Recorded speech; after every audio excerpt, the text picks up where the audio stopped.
Just so I can get an idea of who I'm talking to, is anyone in the room a senior? A couple of hands. I bet a senior in high school, yes, we have a couple. I want to say congratulations to you on your college admissions, and also to wish you the very best of luck for next year. Now, is anyone a junior? Yeah, okay. Is anyone a parent of a junior? Bad luck, it's your turn next. And when you start applying for college university applications, you realise that it's a really, really important time for yourself as a student and also as a parent. And it's important because as a student, you realise you're going to be independent for the first time, and that's quite scary. It's also important because you'll be deciding where you're going to study and where you're going to live for the next 4 years. And it's also important because it's the first time you will actually be judged against your peers. And you'll be judged in your college admissions essays, which is the first time as a student you start to write your life narrative. And you'll also be judged in your interviews, where you, for the first time, get asked very difficult questions, some of which you've never encountered before. But these questions keep happening. They happen at your first job interview, they happen when you apply for a fellowship or for a PhD, and they happen when you apply to medical school or to law school. Now, when I was invited to speak here today, I realised it really wasn't that long ago that I was sitting in your shoes. And I started to think about what it was that I would have wanted to know when I was 17. And I realised that there was one question that always used to absolutely terrify me. And that question I'm sure all of you have heard, and it is, describe a time that you faced adversity and how you dealt with it. And I know it comes in lots of different forms. Describe a time you failed and what you learned from it. Describe a difficult situation and how you handled it.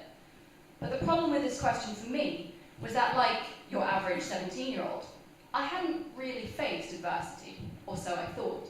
I'd had a couple of difficult tests, maybe a hard class in school.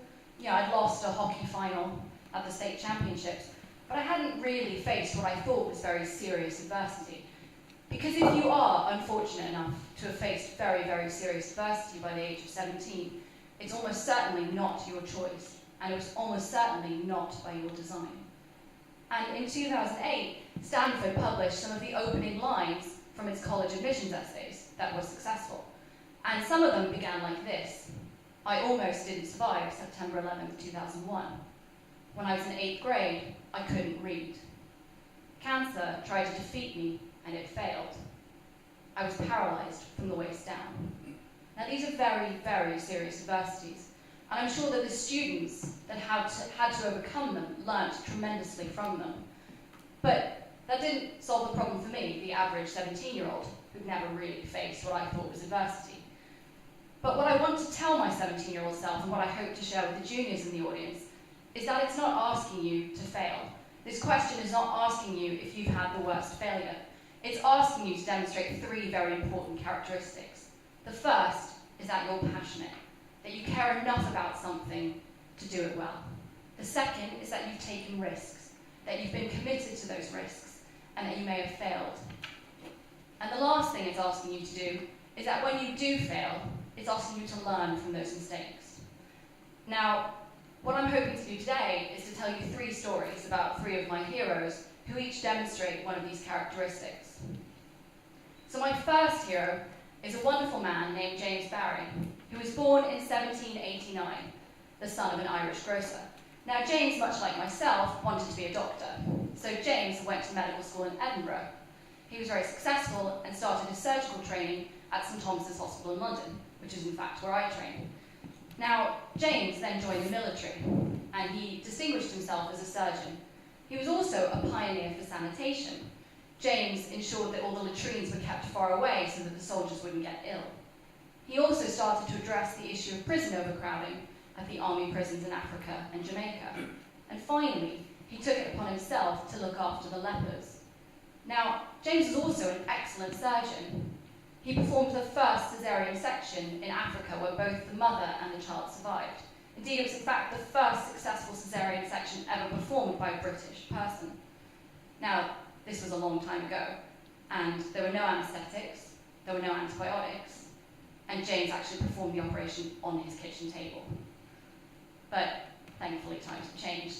Now, James also was rather like myself in other ways. James was rather short. He stood at about 5 foot tall, and he actually wore 3-inch heels throughout his life in order to seem taller. He was also a bit cantankerous, shall we say. He could be a bit rude, a bit obstinate, and he definitely did not like people telling him off about how short he was, or mocking his voice. And actually, James became a very talented jeweller so that he could deal with all of these attacks on his height. Now, there's one thing that I haven't actually told you about James, and that is that James wasn't actually christened James. James was in fact Margaret Ann Barker, and this caused an almighty scandal in Victorian England, because how anyone could have managed to be a doctor, not even a doctor, a surgeon in the British Army and be female was preposterous. And for 100 years people thought it just couldn't be true. But we now have proof that it was. Margaret wanted to be a doctor, so with her mother, she hatched a plan such that she would go to medical school and live her entire life as a man. Margaret hired a manservant who stayed with her throughout her entire life, and his job was to control the 6 bandages, make sure they were always there, that were needed in order to broaden her shoulders and flatten her chest, so that Margaret would look like a man. Now, Margaret was helped in other ways. It was also a time when men dressed rather effeminately, so Margaret was able to get away with, some of the more effeminate styles of the time. But how Margaret really managed to keep it hidden for over half a century is a wonderful mystery that no one has really ever solved. And I first discovered the story of Margaret/James when I was in high school in a book of medicinal history that my father had given me. And I thought this was great. Now, I went to an all-girls Catholic school in Princeton. And at my all-girls Catholic school, we had a day once a year called Women We Admire Day, where we would come in dressed as women throughout history that we admired. By the time I was 16, I was really fed up with being Queen Elizabeth. Really, really fed up. So what I decided to do was to go as James. Now, this caused an awful lot of confusion because, of course, I arrived at Women We Admire Day dressed as a man. But after I'd explained it several times, my teachers and my friends started to understand what was happening. And throughout the day, it sort of dawned on me that I had this wonderful idea. And I went home and I told my mother, I said, "Mum, I know exactly what I'm going to do in life." She was like, "Oh goodness, what are you going to do, Kate?" And I said, "Mummy, I'm going to disappear into Eastern Europe. I'm going to emerge in my 20s as a Catholic priest. And I'm then going to ascend the hierarchy of the Catholic Church until one fabulous day I'm elected Pope. And then I'm going to announce to the entire world that I am indeed a woman." Now, of course, my mother was absolutely horrified. And I don't actually want to be Pope. And I wouldn't recommend to any of you sitting here that you spend the next 50 years of your life living in disguise. But I do think that we have an awful lot to admire in Margaret Ann Barker. If Margaret were confronted with my question, describe a time you faced adversity and how you dealt with it, Margaret would undoubtedly be able to demonstrate passion. She wanted to be a doctor so much that she lived her entire life in disguise.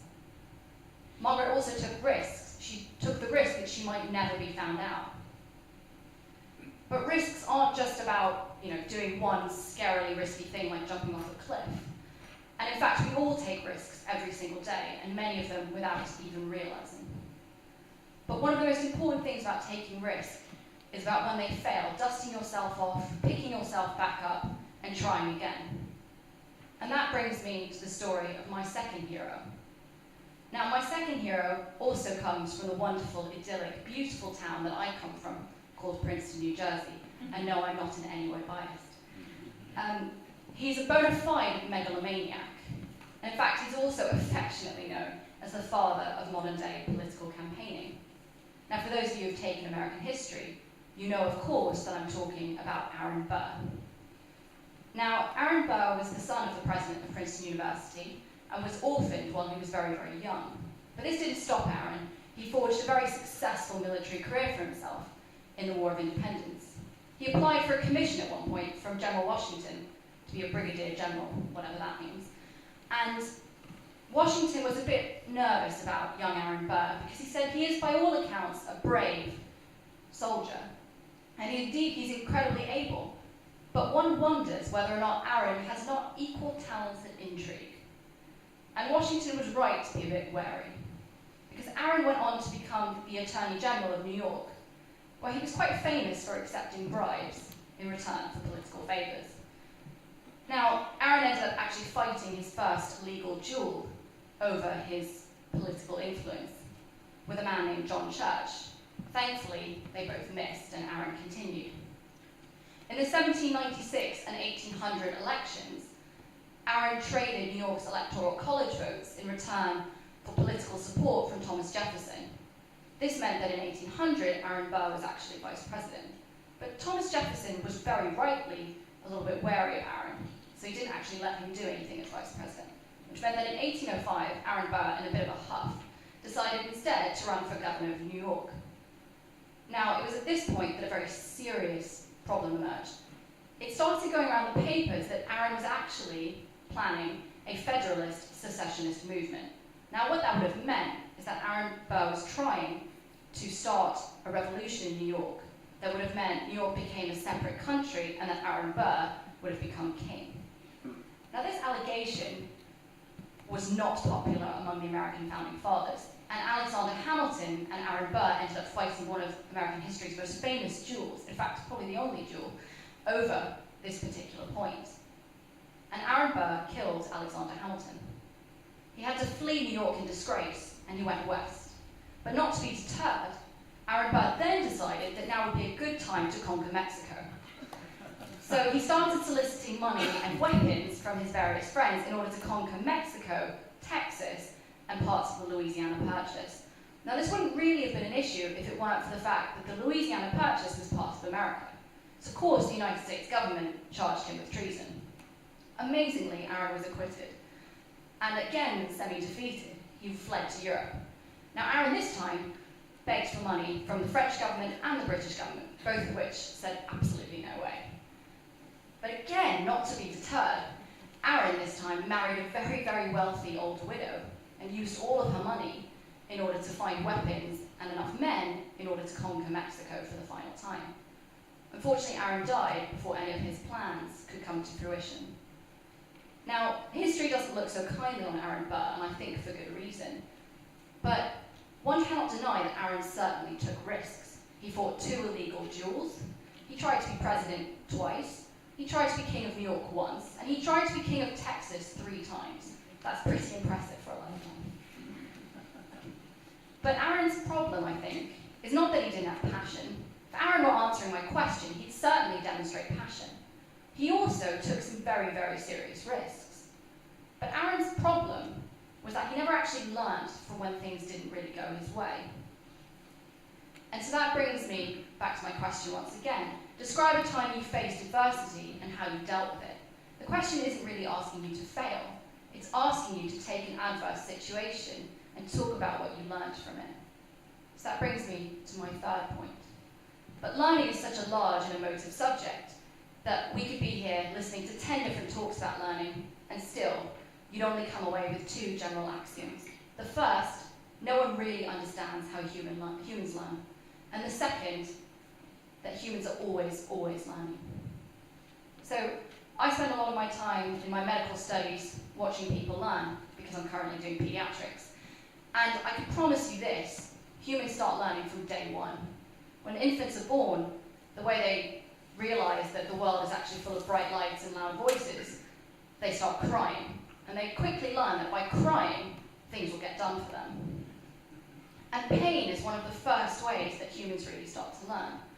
Now, there's a very strange and thankfully very rare syndrome called congenital insensitivity to pain.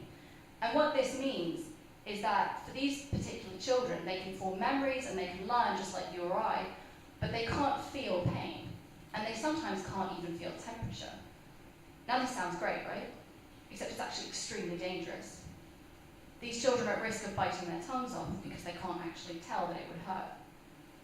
Also, if they touch a hot stove, they don't know to withdraw from pain. If your mum buys you a new pair of shoes and they hurt, you take them off. But if you can't feel pain, you leave them on, and that blister develops, that blister turns into an ulcer, and that ulcer becomes very, very infected. And these children become very, very severely ill. And thankfully, it's extremely rare. But pain isn't the only way we learn. And as children get a bit older, they start to learn from their peers and from their parents. They go into a new environment, like a hospital, and they immediately climb on everything, exploring their surroundings. And we as a society have developed a wonderful way for them to learn social cues and norms. We send them to school. Now, that brings me to my third hero. So last weekend was Easter, and I went home to see my family. And we had some family friends over for Easter lunch. And I was sitting next to 9-year-old Bob. And I asked 9-year-old Bob, how's school going? He giggled, it's going well. Well, great. My next question I asked him was, well, how many demerits do you have? And I think this probably requires a bit of explanation because not everyone in the room is British. So in America, when I was in school, if you did something well, you got a gold star. I had lots of these. My hockey stick had like 20 gold stars on it. But when I was in school in Britain, they gave you gold stars when you did things really well, but they also gave you black dots anytime you were naughty. And I had a lot more black dots than I did gold stars. So I asked Bob, how many demerits do you have? These little black dots. And Bob giggled and told me he had 2. At this point, his father perked up, because it turned out his father didn't know that he had 2 demerits. So the whole table was listening. And I asked Bob, I said, Bob, what did you get these demerits for? There was a lot more giggling. He wouldn't tell me. Finally, he said, I wrote some naughty words on my whiteboard. And I went, okay, well, what naughty words did you write? More giggling, 30 seconds go by. Finally, he has the confidence to blurt out, I wrote fart. And I thought, okay, this is great, we were all laughing. But I was still really curious. I was like, well, what was the second word? He giggled some more. And again, he burst out, I wrote burp. Of course, the next thing I had to ask him was, well, what was your punishment? Turned out he had to stand in the hallway for 5 minutes, which he told me really gleefully because standing in the hallway for 5 minutes wasn't really that bad. Now, if Bob had been asked my question, describe a time that you faced adversity and how you dealt with it, Bob would have responded by saying, look, I'm really passionate about my bodily functions.